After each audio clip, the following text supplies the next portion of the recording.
Chapter 1. Shadows over the stoop. The Ohio River doesn't care what time it is. It moves the same way at 3 in the morning as it does at noon. Dark, patient, indifferent to the lives being lived along its banks.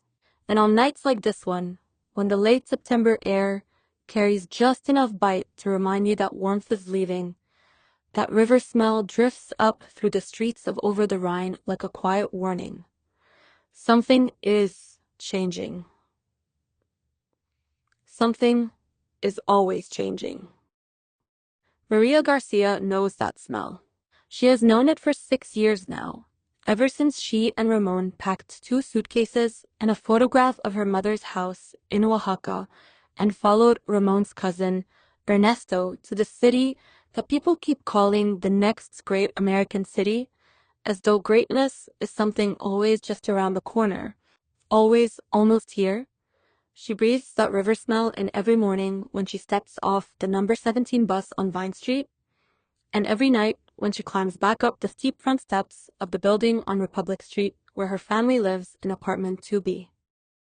Chapter 1. Melanie's Family and Chores.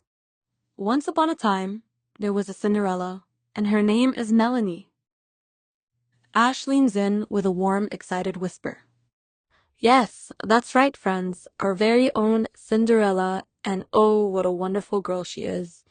Melanie has the kindest heart you could ever imagine, a smile as bright as the morning sun, and the most beautiful singing voice that even the little sparrows outside her window love to listen to.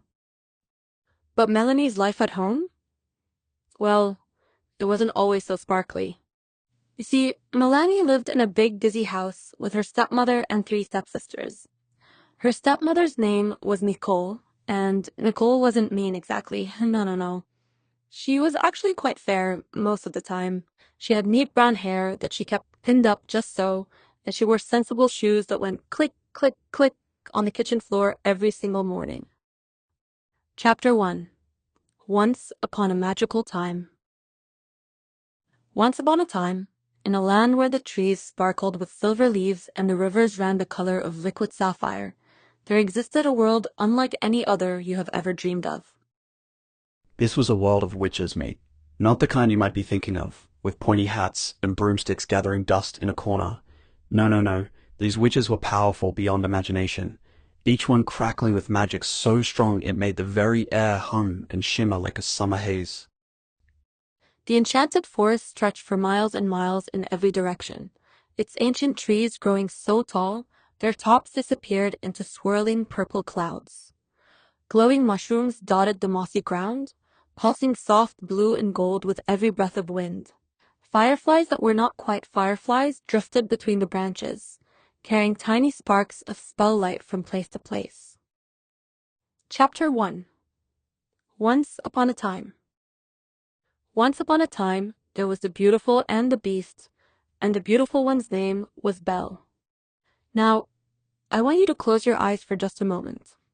Not literally, of course, because then you couldn't hear the story, but in your heart, close your eyes and imagine a world where magic still breathes in the air like perfume, where the forest whispers secrets to those patient enough to listen, where roses grow in colors that have no name, and the stars hang so low on winter nights that you feel you could reach up and pluck one like a piece of fruit from a branch. That is the world where our story begins.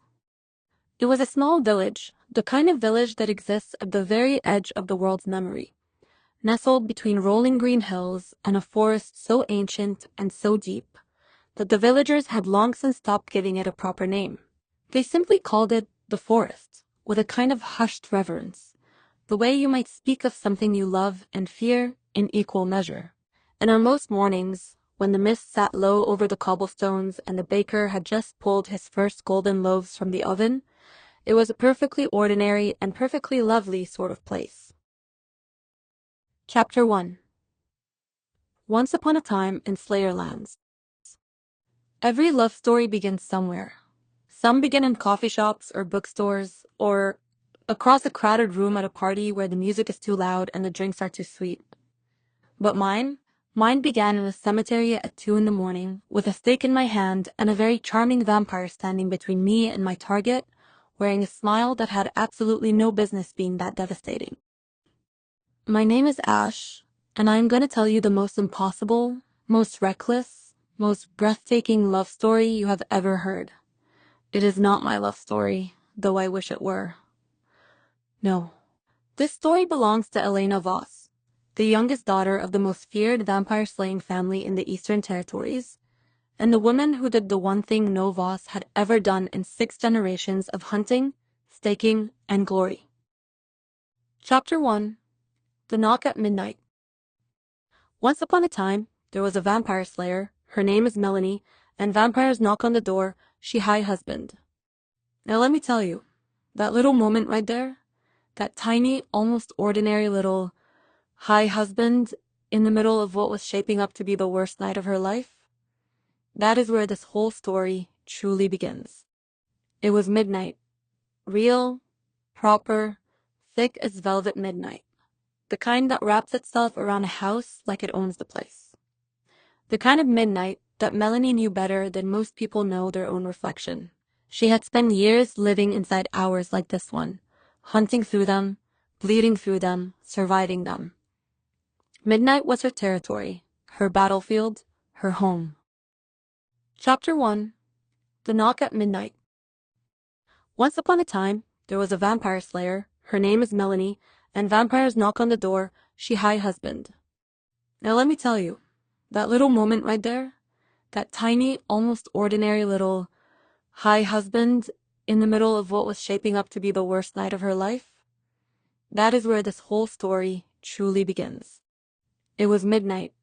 Real, proper, thick as velvet midnight. The kind that wraps itself around a house like it owns the place. The kind of midnight that Melanie knew better than most people know their own reflection. She had spent years living inside hours like this one, hunting through them, bleeding through them, surviving them. Midnight was her territory, her battlefield, her home. Chapter 1. The Slayer's Peaceful Life. Once upon a time, in a cozy little house at the end of a quiet street, there lived a most remarkable woman. Her name was Melanie, and she was no ordinary mother. No. Once upon a time, Melanie had been the greatest vampire slayer the world had ever known.